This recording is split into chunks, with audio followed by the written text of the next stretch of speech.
नमस्कार दोस्तों, मेरा नाम है रोहित और मैं आपके लिए लेकर आ चुका हूं दिल्ली की ताज़ा तरीन खबरें। दोस्तों, अगर आप दिल्ली से हैं या फिर आप किसी भी स्टेट से हैं, अगर आप दिल्ली की न्यूज़ सुनने में दिलचस्पी रखते हैं तो आप इस चैनल को सब्सक्राइब कर लें, क्योंकि दोस्तों इस तरह की वीडियोज़ बनाने में हमें काफ़ी मेहनत करनी होती है। तो दोस्तों आपसे छोटी सी रिक्वेस्ट है कि आप इस चैनल को सब्सक्राइब कर लें। दोस्तों, कोरोना संक्रमण की दूसरी लहर की रफ्तार अब धीमी होती जा रही है। देश में बढ़ रहे संक्रमित मरीजों की संख्या में गिरावट देखने को मिल रही है। हालांकि मौत के आंकड़े अभी भी चिंताजनक हैं। दिल्ली में भी कोरोना के नए मामलों की संख्या लगातार कम हो रही है। इसके साथ ही पॉजिटिविटी रेट में भी काफ़ी कमी देखने को मिल रही है। राजधानी में पिछले 24 घंटे में 3000 से ज़्यादा मामले सामने आए हैं। तो भी बीते महीने 5 अप्रैल के बाद एक दिन में सबसे कम मामले हैं।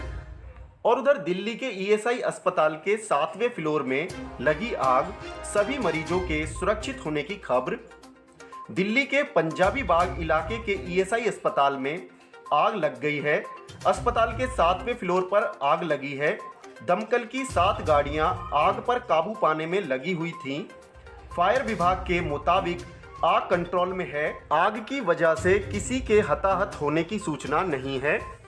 और उधर केंद्र सरकार के कृषि कानूनों के खिलाफ महीनों से दिल्ली की सीमाओं पर प्रदर्शनकारियों के साथ डटे भारतीय किसान यूनियन के नेता राकेश टिकैत ने कहा है कि किसान आंदोलन खत्म होने वाला नहीं है।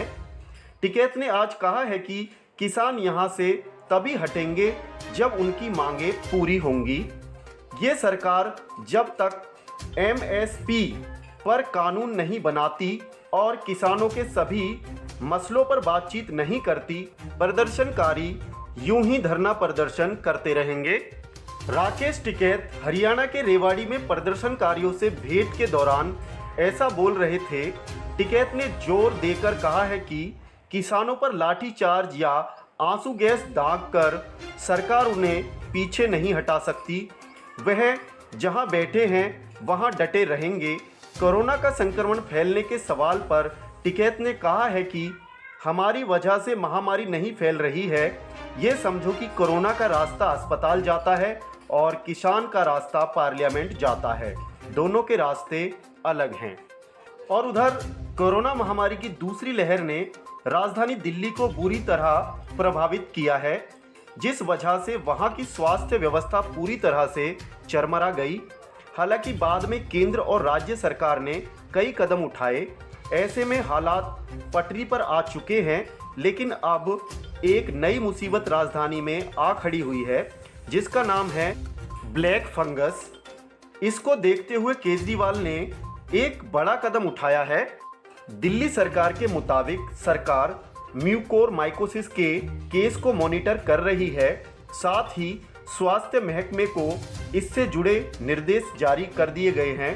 वहीं दिल्ली के एलएनजेपी अस्पताल, जीबीटी और राजीव गांधी अस्पताल में स्पेशल ट्रीटमेंट सेंटर बनाया जाएगा, जहां पर ब्लैक फंगस के मरीजों का इलाज होगा। इसके लिए यहां पर पर्याप्त व्यवस्था कर दी गई है और साथ ही डॉक्टरों और नर्सिंग स्टाफ को भी इस बीमारी से जुड़ी विशेष चीज़ों को बता दिया गया है, ताकि ज़्यादा से ज़्यादा लोगों की जान बचाई जा सके। और उधर देश भर में कोरोना की दूसरी लहर ने तबाही मचाकर रख दी है। हर तरफ मरीजों की लंबी लंबी लाइन, ऑक्सीजन सिलेंडर से लेकर प्लाज्मा, आईसीयू बेड और वेंटिलेटर की मारामारी के चलते सोशल मीडिया पर भी मैसेज इधर से उधर घूम रहे हैं। हालांकि सोशल मीडिया पर मदद करने और मदद मांगने के दौरान साइबर क्राइम के मामले भी सामने आ रहे हैं।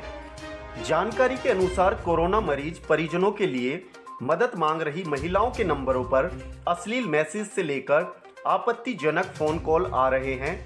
इतना ही नहीं, मदद करने के नाम पर भी लोग महिलाओं या लड़कियों के सामने उल्टी सीधी मांग कर रहे हैं।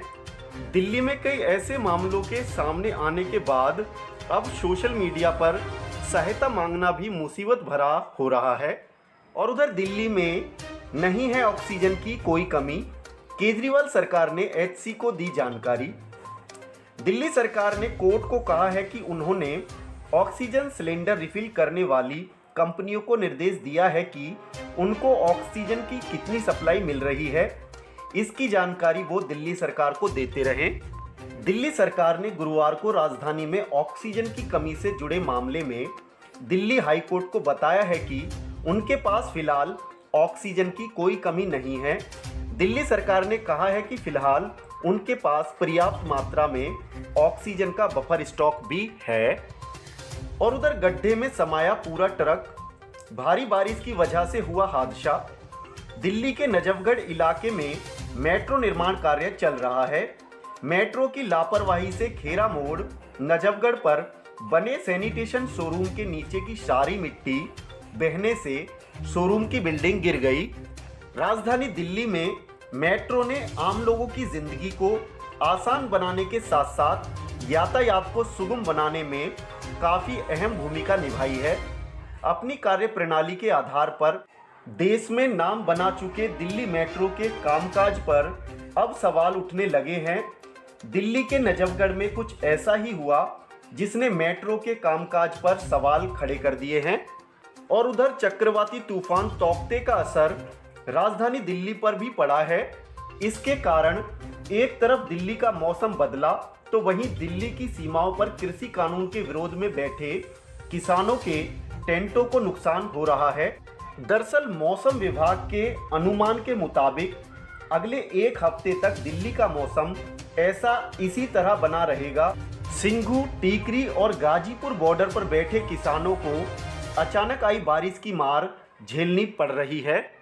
और उधर दिल्ली विश्वविद्यालय ने अंतिम सेमेस्टर वर्ष के छात्रों के लिए परीक्षा 7 जून तक के लिए स्थगित कर दी गई है।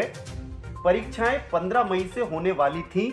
हालांकि राष्ट्रीय राजधानी में बढ़ते कोविड-19 मामलों के कारण परीक्षाएं 1 जून तक के लिए टाल दी गई थीं। विश्वविद्यालय ने एक बयान में कहा है कि वह जल्द ही नई डेट शीट जारी करेगा। इस बात की जानकारी डीयू ने अपने आधिकारिक बयान में दी है।